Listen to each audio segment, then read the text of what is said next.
Hello students, we are going to discuss about the concept of functions and function overloading in this video lecture. Earlier we discussed that structured programming is about dividing our programs into number of smaller units called functions. That is a better way to write programs because it has plenty of advantages. So these are some of the advantages of writing programs comprising of several functions. The programs are well organized. So rather than writing a single lengthy program, when you write programs comprising of several functions, you can organize them better. Mistakes are identified easily. So when a mistake is made somewhere in the program, if it is a single large program, then you have to scan the entire code to identify that particular mistake. But with the presence of many functions, you can notice that there is a particular logic which is actually producing the mistake. So you can go to that particular function which contains that logic and correct the mistake. Similarly, if you want to make a modification, if you want to incorporate a change in the logic, say for example a formula has been changed, so you can just go to that particular function which has that formula and change it, so it is easier. Similarly, it also makes the person who is going through the program to understand it better. And finally, memory also used efficiently because of the concept of local variables. So when you declare variables inside functions, they are going to be confined, their visibility and the scope is confined to the execution of that particular function. So all these advantages are gained by going for functions. This is the general form of a function. We have to mention the return type of the function and then the name of the function followed by any arguments that you want to pass to the function. And then the body of the function has been provided, which is nothing but the actual logic behind that particular function. The return type can be any data type, any primary data type can be mentioned like integer, character or float. You can even return a structure if needed, and also if you do not want to return anything, then you can simply mention it as void. This is an example of a function. So here there is a function called a function. This is actually the function calling statement. This is function, the main function in this example is the calling function. This statement is the function calling statement which contains the actual parameters. If you want to pass arguments, then you can mention the parameters within the brackets, or you can just leave it blank. The next is called function, the one that is called and the actual implementation of the function. And there the parameters are called formal parameters. So these are the ingredients of a function implementation. There is a calling function and then there is a function calling statement with the actual parameters, and after that you have got the definition of the function where you have the formal parameters and then the body of the function. And in C++ there is one more additional requirement which was not there in C, that you should also declare the functions. So in C++, just like you declare the variables, you also need to declare the functions. So this is a simple syntax to show that you can declare a function. This is called function prototype. So declaration of a function is called function prototype.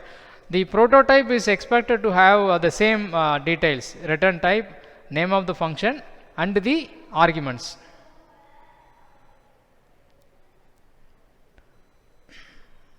The parameter list can be separated using comma.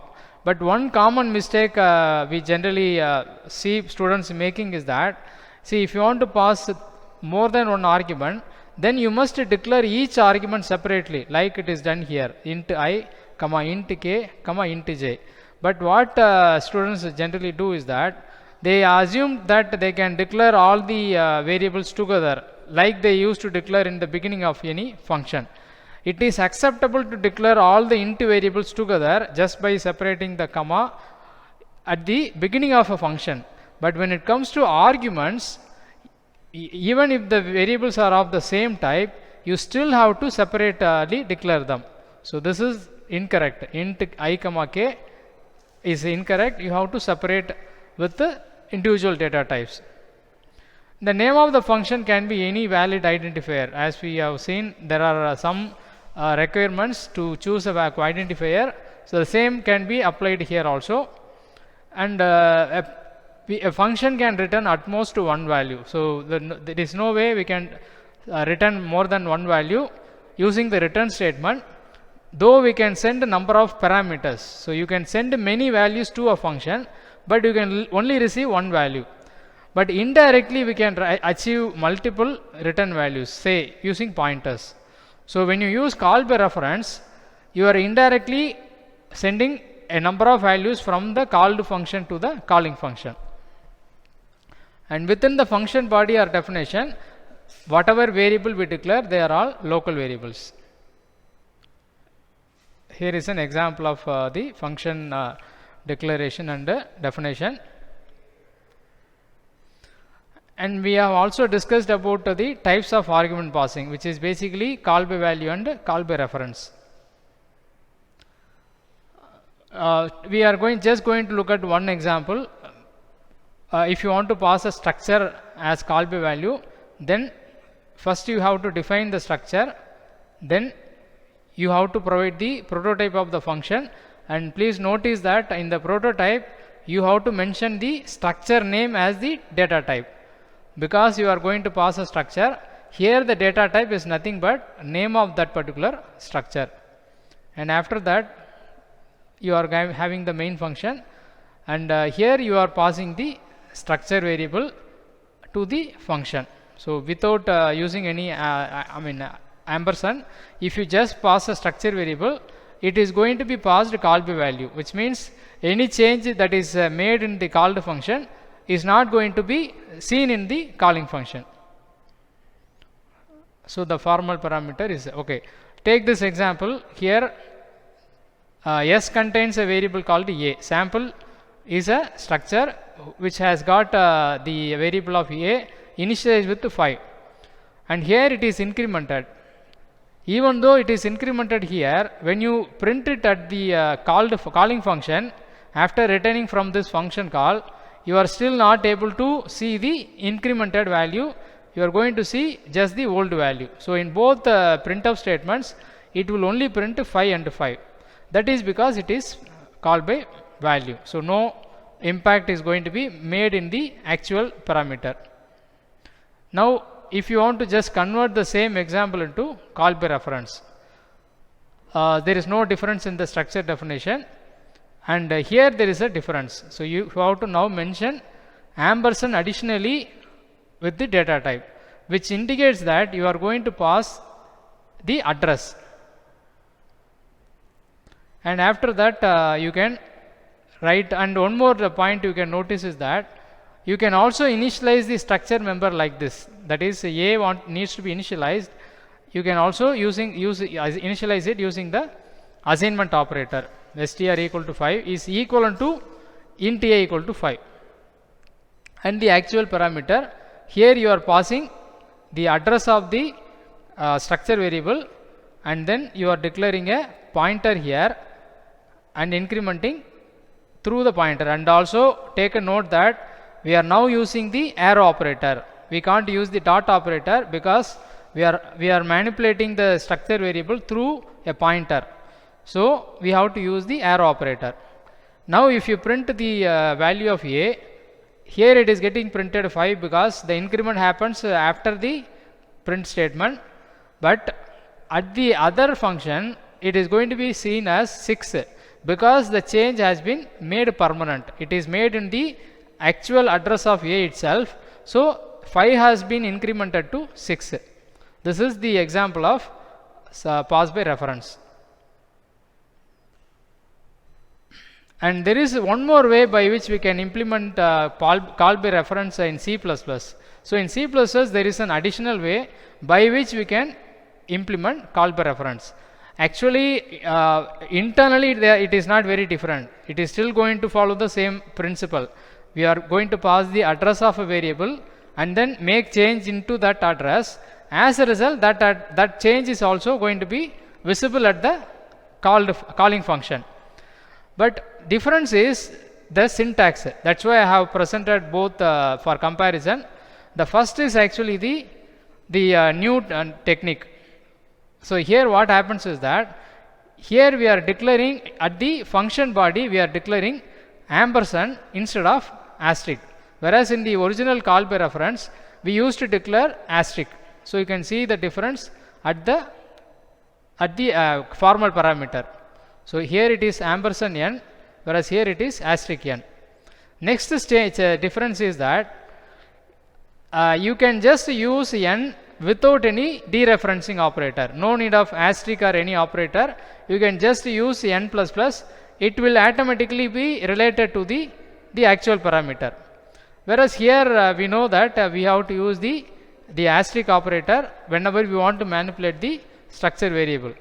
Whenever we want to manipulate the actual parameter, we have to use asterisk. And this bracket is necessary because of the operator precedence. So you can try it yourself. If you avoid this bracket, then it will not happen properly because of the precedence of plus pluses is higher than the asterisk. So to overrule that, I just have put as the brackets. So if given that this is having very less rules to be followed, whenever there is a need of call by reference in C++, going for the new approach is much convenient than the older approach. So you don't have to explicitly use the asterisk operator everywhere in your program whenever we want to dereference the variable pointed by the pointer. So just follow this and look at this statement also. When you want to pass a value, here you just need to mention n, but normally we used to mention ampersand n. So these are the differences between the reference argument and the normal pointer based call by reference. Function prototype, already I have mentioned about it. So function prototype is nothing but declaration of functions, and when you declare functions, it's not necessary to mention the parameter names. You just need to mention the data type of the parameter and the number of parameters. Let's say you are passing 3 parameters of type integer, then you just need to mention int comma int comma int. You don't need to mention int a comma int b comma int c. So the name of the parameter is irrelevant in the prototype. They are not going to be considered by the compiler. Even if you mention, it's not a mistake, but it's not necessary. What is expected in prototype is just the types of arguments and number of arguments. Okay, now we are introducing a new type of argument called default arguments.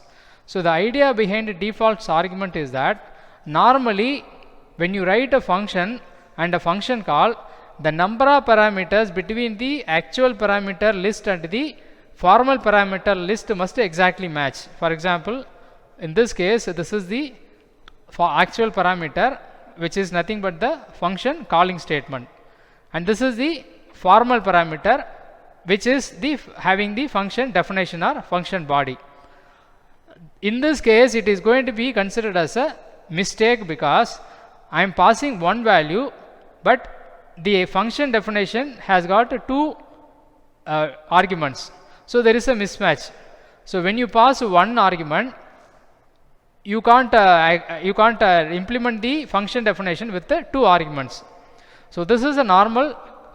It's a simple condition that you must always match the number of arguments between the actual parameter and the formal parameter. But there is a way by which we can make this correct in C++. So it is called a default argument. So what do you mean by default argument? And this is an error. Typically it's an error when it comes to C. Even in C++ this is an error, but we can make a slight modification in it to make it correct. That modification is what we are going to discuss as default argument. But before that, what is the benefit of it? Is there any use for this particular type of default argument? It has a lot of uses. A lot of times when you used to fill forms, we used to come across default values. Say for example, if you are trying to fill a particular form in the internet and there is a column called nationality. Since most of the people who are filling that form are going to be choosing India, India would be chosen as default. Only if you want to change that, you have to enter something else. So you can skip the nationality. If you are a citizen of India, you don't need to change anything.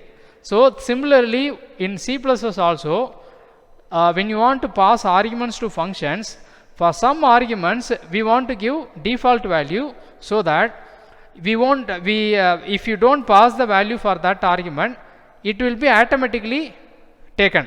So every time we don't need to pass the same number of arguments to the function. Sometimes we may pass the exact number of arguments, sometimes we may pass less number of arguments. So when you don't pass value for an argument, it will be substituted with the default value. So hope you have understood the purpose of default value. So the only question is that how do you assign a default value? It's a very simple syntax. At the function body or the function at the formal parameter, you just have to assign the default value. So in this case, I have mentioned double D equal to 0.0. What will happen is that if you make this function call by passing argument, then this will be ignored. So in the first function call, I am explicitly passing a value, and as a result, this 0.0 will not be considered for in any way. But in the second function call, I am not passing any value. Now, without complaining for a number of mismatch of number of arguments, the compiler will execute this function by assuming D to be 0.0. So that is the role of default argument. So default argument will be utilized only when you don't pass a value for an argument, and in the absence of a value, the default argument will be assumed by the compiler. Now I am going to demonstrate a small example utilizing the default argument. So here the question is that you have to implement a C++ program for finding factorial using recursion. But a condition given is that when the user don't specify any value for the factorial, that is the value of n is not given, then you must assume 2 as the default value and compute factorial for 2. So when user gives a value, then you find the factorial for that particular value, and if the user don't specify anything, then find factorial for number 2. It's the very simple thing you have to do is that go to the function prototype and assign 2 to the argument as n equal to 2. That's all you need to do. Now when you run the program, when you call factorial of n, it will use the actual value, which is 4 in this example, and find the factorial of 4. But when the function factorial is called without any value, then it will be assuming 2 as the value of n, and the factorial will be calculated for 2.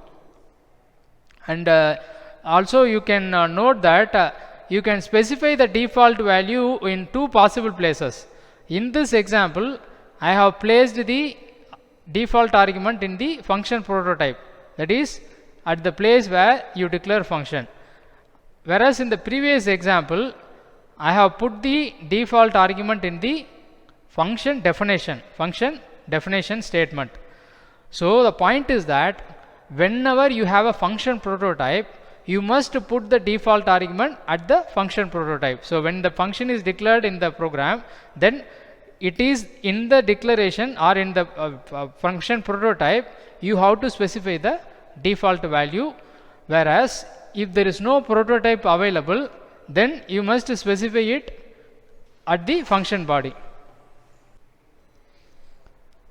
So as a result, you can see that the program produces 2 outputs. In the first execution, when you pass the value of n, it's going to be printing 24, whereas for the second case, when you don't pass any value, it will be assuming 2 as the argument and it will be printing the result as 2. So default arguments must be given from, there is also a rule to be followed while using the default arguments, which is you can only assign the default argument from right to left. For example, this particular usage is valid because you have given the default argument to the rightmost argument. But this one is invalid because you have given the default argument to a middle element. This is invalid. You have to give it only from the right to left. Whereas the third example is considered valid because here you are giving both arguments in the right side.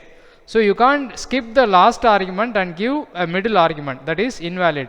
But if you give both the last argument and the middle argument, then it is accepted. Similarly, this is also invalid for the same reason. Here you have given last argument, that is fine, but you can't give to the first argument, which in that case this argument is without any default argument. So if you want to manage this, then you have to give default argument to all the three. So these are the rules to be remembered for while following the default argument. You can only give from right to left. Now the function return values, we have already seen that if necessary, a function can be made to return a value, except if a void function. Whenever the function returns a value, then it can be used in the arithmetic expressions. Like say for example, if you want to compute the value of c as the sum of a and the return value of the particular function, then you can simply write it as c equal to a plus function. So now at the runtime, the return value of the function will be substituted in this place and the equation will become a plus the value returned by the function. One thing you can never do with the function is that you can never assign a value to a function like it is attempted in this statement. You can never keep the function at the left hand side of an assignment statement. That is incorrect. We all know about the void function. So void function is a function which don't return any value.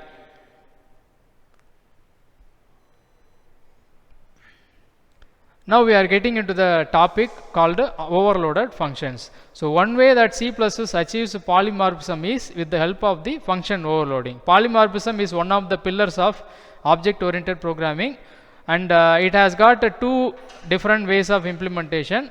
One is with the help of function overloading and the other one is operator overloading. Now we are going to explore function overloading, and later we will see operator overloading. So what do you mean by function overloading? Function overloading is about writing more than one function with the same name. I would like to equate this to the situation of twins. So when you have two child with similar appearance, there is a confusion to identify. The same confusion will come to the compiler when you are giving same name to multiple functions. In order to understand this situation, we just have to have some understanding of the binding process. So binding is nothing but whenever a function call is made, the compiler has the task of binding that function call with the function definition. That is generally done based on the function name. If you look at this example, this is function call with which is present at a particular address. After that we have the function definition, which is somewhere in the memory. So before the program is executed, the compiler has to locate the function definition by comparing the function name, and then it has to link this address here, so that at the time of execution the function can be seamlessly executed. So this binding generally takes place during compilation, and it is precisely done based on the function name. And now you can understand the difficulty here.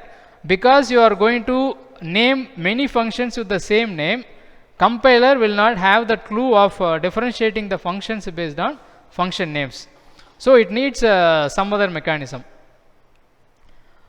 So as long as function names are unique, compiler is able to finish the task of binding easily.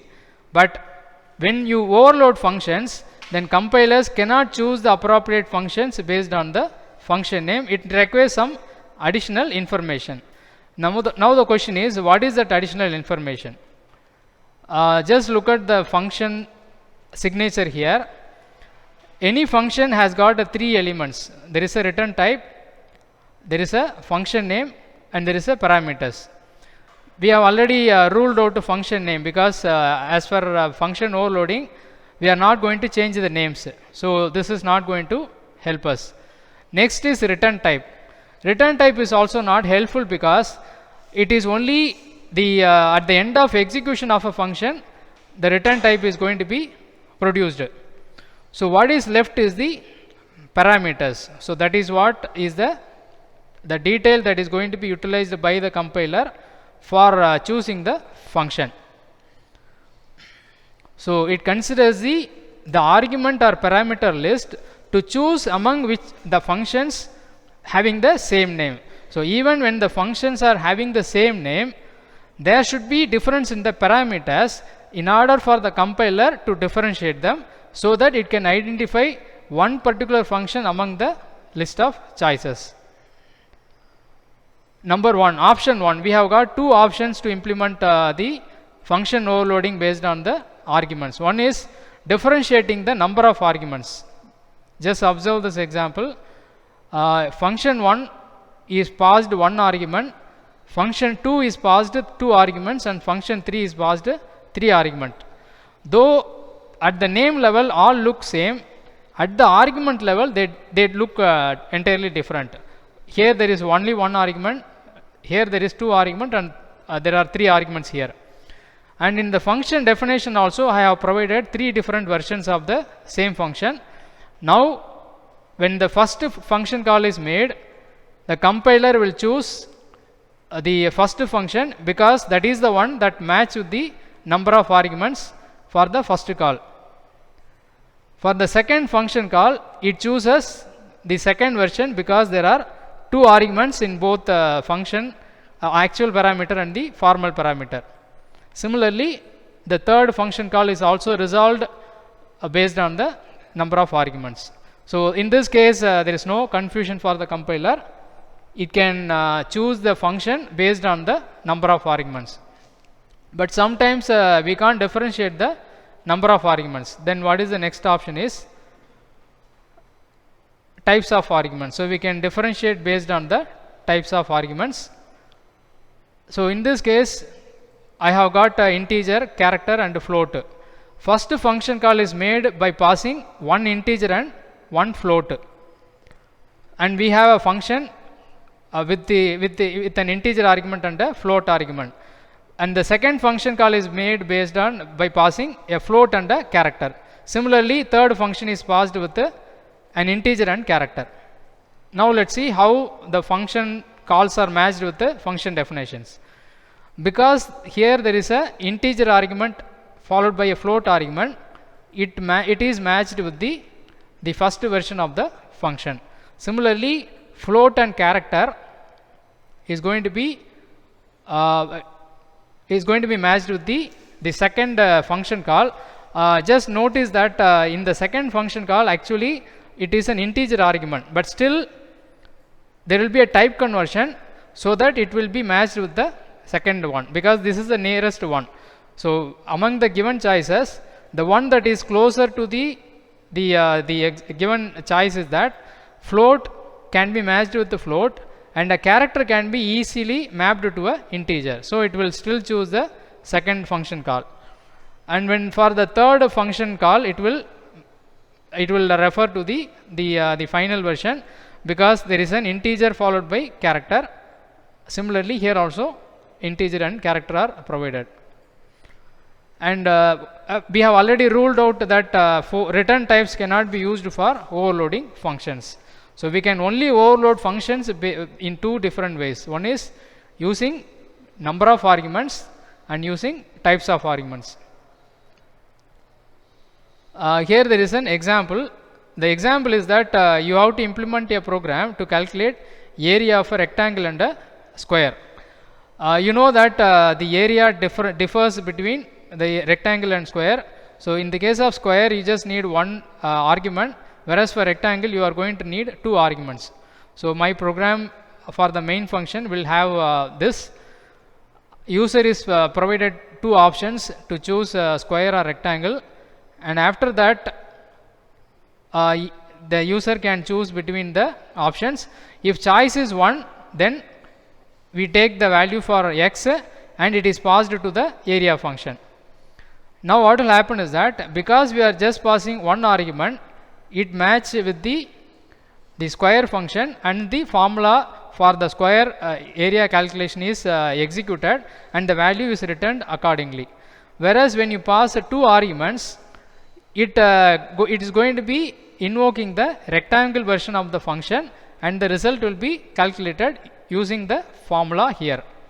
So the advantage here is that even though we are calculating the result for two different shapes, the name of the function need not be changed. So normally we would have named this as area square and area rectangle, but in C++, because of overloading, you can just use the same names and still you can call two different functions.